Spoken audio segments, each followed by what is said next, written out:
Салем, Достар! В эфире программа «Первокурсники Today», день 3. Лучшие спортсмены среди первокурсников сегодня соревнуются в разных видах спорта на звание самых сильных, ловких и быстрых.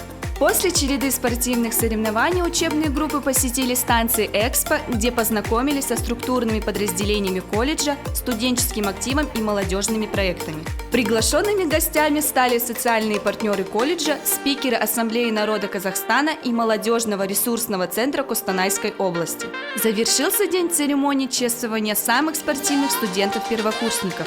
Уже завтра организаторы подведут итоги школы первокурсников.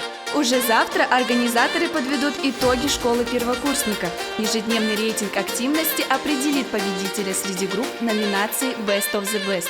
Не забывайте подписываться на наши социальные сети и оставлять свои отзывы. Увидимся завтра!